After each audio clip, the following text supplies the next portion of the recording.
कि महाराष्ट्र में महायुति में रत्नागिरी सिंधुदुर्ग लोकसभा सीट पर पेच सुलझ चुका है। सूत्रों के मुताबिक रत्नागिरी सिंधुदुर्ग सीट पर शिंदे गुट ने अपना दावा छोड़ दिया है। पहले शिंदे गुट इस सीट से किरण सामंत को उम्मीदवार बनाने की तैयारी कर रही थी, लेकिन बीजेपी के साथ हुई कई बैठक के बाद शिंदे गुट ने इस सीट पर अपना दावा छोड़ दिया है। अब इस सीट से बीजेपी केंद्रीय मंत्री नारायण राणे को टिकट दे सकती है। इस वक्त की ब्रेकिंग न्यूज 18 इंडिया पर आपको बता रहे हैं, महायुति में रत्नागिरी सिंधुदुर्ग लोकसभा सीट पर पेच सुलझ गया है।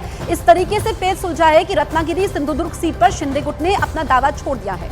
अब जब शिंदे गुट ने दावा छोड़ा है तो फिर ये सीट बीजेपी अपना उम्मीदवार यहां पर उतारेगी और शिंदे गुट ने इस सीट पर अपना दावा छोड़ा है। कई दौर की बैठक होती है। इस सीट से बीजेपी केंद्रीय मंत्री नारायण राणे को टिकट दे सकती है, ये सूत्र बता रहे हैं। औपचारिक ऐलान भी होगा तो क्या नारायण राणे को बीजेपी टिकट देगी, ये इस वक्त सबसे बड़ा सवाल है। लेकिन एक तरीके से इस सीट पर बीजेपी का रास्ता साफ हो चुका है।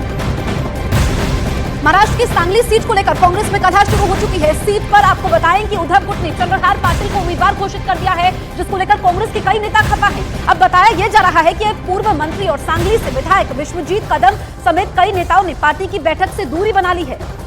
महाराष्ट्र की सांगली सीट को लेकर के कलह शुरू हो चुकी है।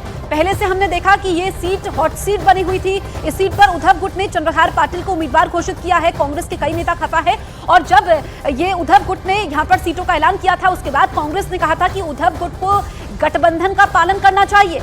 अभी जानकारी ये मिल रही है कि जो उद्धव गुट ने सांगली सीट पर उम्मीदवार उतारा है, इसको लेकर के कांग्रेस के कई नेता नाराज चल रहे हैं। पूर्व मंत्री और सांगली से विधायक विश्वजीत कदम समेत कई नेताओं ने पार्टी की बैठक से दूरी बना ली है। तो अभी तक यहाँ पर पेच उलझा हुआ है, सीटों को लेकर के सहमति नहीं बन पा रही है। आपको बताएं कि सांगली सीट को लेकर के कांग्रेस के कई नेता खफा हैं और वो बैठक से दूरी बनाए हुए हैं। इस बीच महाराष्ट्र से सूत्रों के मुताबिक महाराष्ट्र में मुंबई की नॉर्थ वेस्ट लोकसभा सीट पर शिवसेना का शिंदे कैंप मराठी कैंडिडेट तलाश कर रहा है। सूत्रों के मुताबिक शिंदे कैंप इस सीट से किसी मराठी चेहरे को लोकसभा का उम्मीदवार बना सकता है। पहले सीट पर अभिनेता गोविंदा को टिकट देने की बात चल रही थी, लेकिन इस सीट पर मराठी वोट बैंक ज्यादा होने के कारण शिंदे कैंप यहां से किसी मराठी कैंडिडेट को उतार सकता है। इस सीट पर मराठी कलाकार सचिन खेडेकर और शरद पोंक्षे के नाम की चर्चा है। खबर तो यह भी है कि उद्धव गुट से शिंदे कैंप में आए विधायक रविंद्र वाइकर को भी टिकट दिया जा सकता है। तो कई नामों की चर्चा है।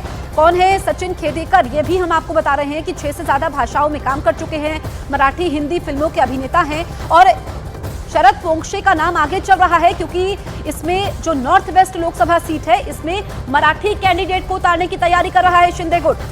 गोविंदा पर अभी सस्पेंस बना हुआ है क्योंकि अभिनेता गोविंदा जो कि शिंदे गुट में शामिल होते हैं, पहले खबरें ये थी कि ये इस सीट से उम्मीदवार होंगे, लेकिन अब शरद पोंक्षे का नाम आगे चल रहा है।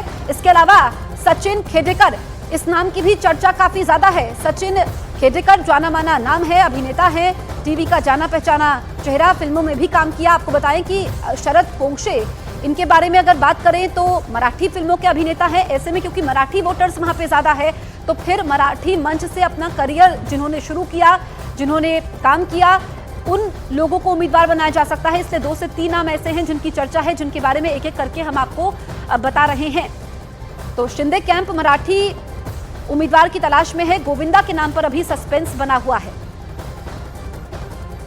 अब आपको मुंबई नॉर्थ वेस्ट सीट का गणित भी समझा देते हैं। दरअसल 2019 में बीजेपी और शिवसेना ने महाराष्ट्र में मिलकर इस सीट से चुनाव लड़ा था। ये समीकरण है। अब देखिए, मुंबई नॉर्थ वेस्ट सीट से शिवसेना के गजानन कीर्तिकर उम्मीदवार थे। गजानन कीर्तिकर ने बड़े अंतर के साथ संजय निरुपम को हराया था। शिवसेना में टूट के बाद गजानन कीर्तिकर शिंदे कैंप के साथ आ गए, लेकिन गजानन के बेटे अमोल ने उद्धव सेना का साथ नहीं छोड़ा। 2024 में उद्धव गुट ने अमोल कीर्तिकर को यहां से प्रत्याशी बनाया है। महायुति इस सीट पर बड़े मराठी चेहरे की तलाश कर रही है। तो समीकरण हम आपको बता रहे हैं, मुंबई नॉर्थ वेस्ट सीट का समीकरण, और शिंदे कैंप इस वक्त मराठी उम्मीदवार की तलाश में है। विवेक गुप्ता हमारे साथ लाइव मौजूद हैं।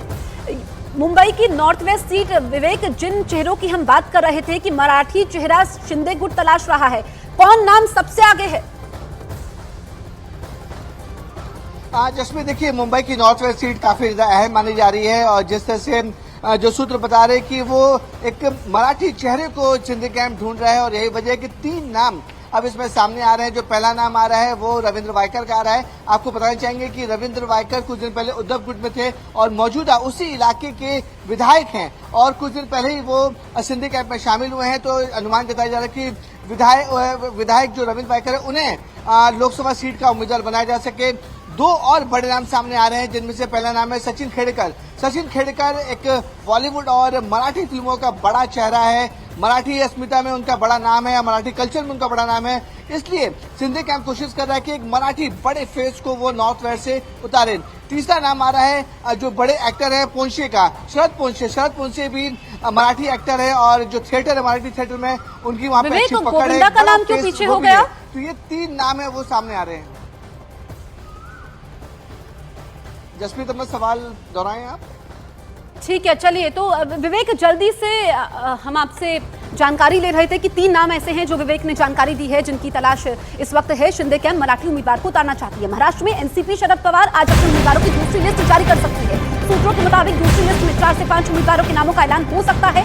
एनसीपी शरद पवार ने अपनी पहली लिस्ट में 5 उम्मीदवारों का ऐलान कर दिया था। इस वक्त की बड़ी खबर, महाराष्ट्र में एनसीपी शरद गुट आज अपने उम्मीदवारों की दूसरी लिस्ट जारी कर सकती है। आपको बताएं कि दूसरी लिस्ट में 4 से 5 उम्मीदवारों का नाम हो सकता है। अपनी पहली लिस्ट में 5 उम्मीदवारों का ऐलान किया था एनसीपी शरद गुट ने, और जो दूसरी लिस्ट सामने आएगी उनमें देखना होगा किन लोगों को मौका मिलता है और जिन सीटों पर विवाद है क्या वहां पर भी उम्मीदवारों का ऐलान शरद पवार की तरफ से किया जाता है, ये देखना होगा। इस बीच महाराष्ट्र पहुंचे यूपी के पूर्व डेप्यूटी सीएम और राज्य के पर्यवेक्षक डॉक्टर दिनेश शर्मा ने महाराष्ट्र की 48 में से 48 सीटों पर महायुति की जीत का दावा कर दिया। दिनेश शर्मा ने कहा कि महाराष्ट्र में महायुति सभी 48 सीटें जीत रही है।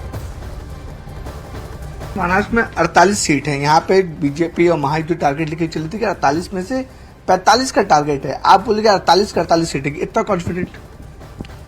पहले देखा, जो चुनाव के पहले की बात थी, जैसे जैसे मोदी जी का नाम आ रहा है तेजी के साथ में, दल टूट रहे हैं, लोगों के जो विपरीत दिल की भावनाएं थी वो टूट रही हैं, और ये पूरा महाराष्ट्र जैसे मोदी में हो चुका है। महाराष्ट्र में ना ठाकरे फैक्टर्स हमेशा मैटर करता है। 2019 में आप लोग उद्धव ठाकरे और बीजेपी साथ लड़ी थी, अनफॉर्चुनेटली उनमें दरारें आ गई।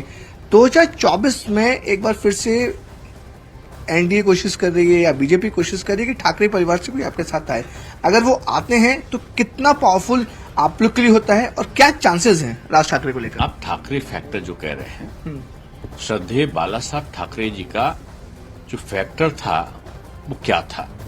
उनका फैक्टर था, उनका आइडियोलॉजी थी कि कांग्रेस इस देश का, कांग्रेस से बड़ी नकारा पार्टी कोई नहीं है। उनका स्टैंड क्या था? इस कांग्रेस ने देश को बर्बाद किया है और बदला भी ऐसा लेगी कि 48 की 48 सीटों पर इस विपक्ष के लिए नो वैकेंसी का बोर्ड जनता ने लगा दिया है।